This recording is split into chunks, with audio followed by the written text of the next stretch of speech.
अगर आप निफ्टी में ऑप्शन ट्रेडिंग करते हो तो दिस इज ए वीडियो जहां पे हम डिटेल में बात करेंगे क्या है निगेटिव न्यूज, कहां है निफ्टी के नेक्स्ट लेवल, कौन सी न्यूज ऐसी पॉजिटिव है जो निफ्टी को सपोर्ट करेगी। आइए चलते हैं न्यूज पे।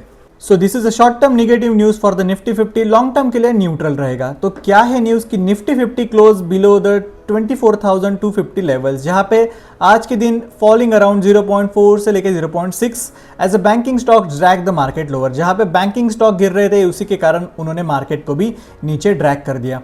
The biggest pressure came from the HDFC Bank, Axis Bank and the Kotak Mahindra Bank. After the earnings related concern especially weaker than the expected.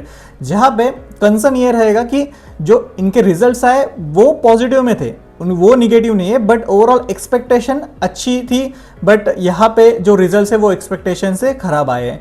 Rising middle east tension, a sharp rise crude oil prices also hertz the investor sentiment globally.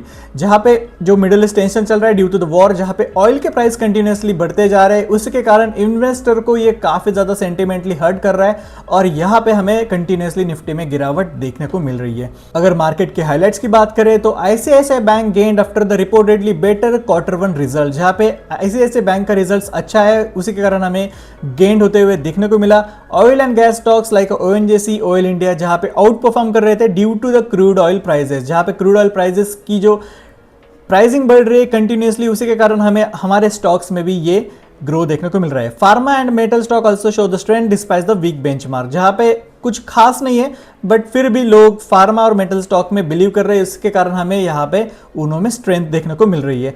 तो क्यों आज के दिन Nifty में हमें fall देखने को मिला, जहां पे वीक क्वार्टर वन रिजल्ट्स, यहां पे अर्निंग्स आई रही। ओवरऑल प्राइवेट बैंक्स जो major banks like HDFC bank, Axis bank, ये काफी ज्यादा मेजर सेक्टर है, उसी के कारण हमें ओवरऑल मार्केट में बेरिश देखने को मिला। HDFC bank margin disappoints trigger heavy ceilings in the banking stock, जहां पे एचडीएफसी बैंक एक मेजर स्टॉक है, जहां पे बैंक निफ्टी काफी ज्यादा इससे इन्फ्लुएंस होता है। अगर वो गिर गया तो बैंक निफ्टी गिरेगा, उसका ओवरऑल मार्केट पे इंपैक्ट होता है। Rising crude oil prices increase the inflation concern, जहां पे कंसर्न है अभी जो क्रूड ऑयल कंटिन्यूसली बढ़ रहा है उसके हिसाब से हर एक चीज महंगी होती जाएगी, उसके कंसर्न के कारण यहाँ पे हमें काफी ज्यादा प्रॉफिट बुकिंग या फिर एक पैनिक सेलिंग देखने को मिल रही है। Geopolitical uncertainty, the middle east reducing the risk appetite among the investor, जहां पे काफी ज्यादा रिस्क की शायद से मार्केट क्रैश हो जाए, उसके कारण यहाँ पे हमें प्रॉफिट बुकिंग और पैनिक देखने को मिल रहा है due to the geopolitical reasons. Positives की बात करें तो मिड कैप और स्मॉल कैप स्टॉक्स में हमें स्टेबिलिटी देखने को मिली। Buying continued in select pharma, metal and energy stock, जहां पे कंटिन्यूसली अभी बाइंग हो रही है, जहां पे सेक्टर्स है pharma, metal and the energy stocks. Corporate earning remains the key driver of the stock specific opportunity, जहां पे अभी डिपेंड रहेगा कि कॉर्पोरेट की अर्निंग क्या है। अगर आपको स्पेसिफिकली स्टॉक अपॉर्चुनिटी ढूंढनी है तो आपको देखना पड़ेगी कॉर्पोरेट्स की अर्निंग। रिस्क की बात करें तो बैंकिंग सेक्टर हमें वीक देखने को मिल रहा है। हायर क्रूड ऑयल प्राइस में pressure the influence and the corporate margin. Global geopolitical tension could keep the market volatile elevated, जहां पे जब तक ये सेटल डाउन नहीं होता तब तक हमें मार्केट में ऐसी वोलेटिलिटी देखने को मिल सकती है। तो अगर इंपैक्ट देखें इन्वेस्टर पे, शॉर्ट टर्म के लिए ये निगेटिव रहेगा क्योंकि करंटली अभी काफी ज्यादा वीक है बैंकिंग स्टॉक। लॉन्ग टर्म के लिए न्यूट्रल रहेगा, जैसे जैसे हम देखते जाएंगे क्वार्टर वन के रिजल्ट्स, क्रूड ऑयल प्राइस पे हमें नजर रखनी पड़ेगी और ग्लोबल में क्या चेंजेस होते हैं उसके हिसाब से न्यूट्रल रहेगा लॉन्ग टर्म के लिए।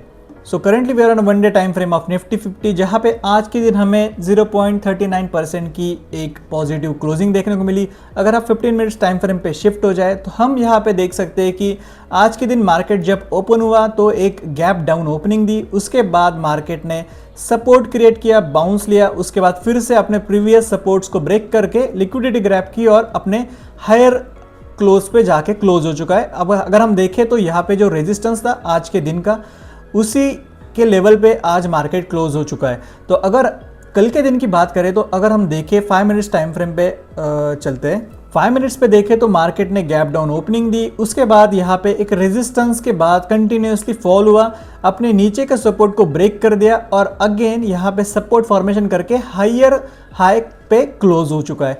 अगर हम यहाँ पे देखें तो ये जो पैटर्न है, यहाँ पे मार्केट ने रेजिस्टेंस फेस किया इस लेवल पे, उसके बाद अगर हम देखें तो यहाँ पे एक हायर फॉर्मेशन क्रिएट है।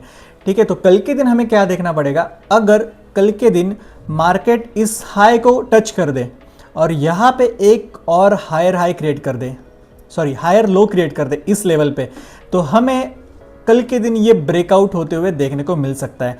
और अगर गैप अप ओपनिंग हो गई, मतलब सपोज कि यहाँ पे मार्केट इस लेवल पे खुला, कहीं पे इस लेवल पे, ठीक है। तो मुझे लग रहा है कि जैसे ही ये गैप अप ओपनिंग होगी तो यहाँ पे हमें रेजिस्टेंस देखना है। अगर गैप अप ओपनिंग के साथ मार्केट नीचे आता है, उसके बाद इस लेवल पे ऐसा कुछ पैटर्न बनाता है, मतलब एक हायर लो क्रिएट करता है, तो हमें फिर से मार्केट अपने प्रीवियस हाई पे जाता हुआ दिख सकता है। बट अगर कल के दिन यहाँ पे गैप डाउन भी ओपनिंग हो गई ना, इस लेवल पे गैप डाउन ओपनिंग, तो हमें ऑब्जर्व करना है कि मार्केट नीचे जाके फिर से एक पैटर्न क्रिएट करे, सेम पैटर्न, ठीक है। और अगर एक और चांस है जहाँ पे सपोज मार्केट ओपन हुआ गैप अप और उसके बाद उसने रेजिस्टेंस फेस किया और अगर लोअर हाई क्रिएट कर दिया, तो आपको क्या करना है, आपको यहाँ पे एक शॉर्ट अपॉर्चुनिटी मिलेगी। अगर मैं कल का दिन प्रेडिक्ट करूँ तो यहाँ पे मुझे क्लोजिंग जो दिख रही है वो पॉजिटिव दिख रही है, क्योंकि आप ही देखो कि इस लेवल पे नीचे क्लोज दिया, यहाँ पे सेलर्स को इनवाइट किया, उसके बाद कंटिन्यूसली इस लेवल तक रैली दी और अभी करंटली इसी लेवल का सपोर्ट ले रहा है। तो मुझे लग रहा है अगर आपने सी होल्ड किया है तो यहाँ पे आपको एक गैप अप ओपनिंग देखने को मिल सकती है। बट उसके कारण क्या होगा, कल के दिन इस वाले रेजिस्टेंस पे सपोज मार्केट ने गैप अप ओपनिंग दी यहाँ से, तो हमें देखना पड़ेगा कि यहाँ पे हायर लो क्रिएट करके इस लेवल को ब्रेक करना चाहिए। अदरवाइज क्या होगा, यहाँ पे अगर इस रेजिस्टेंस को एक सपोज मार्केट में आपको स्ट्रक्चर ही बताता हूँ कैसे होगा। यहाँ पे मार्केट ओपन हुआ गैप अप करके और उसके बाद एक रेजिस्टेंस लेगा।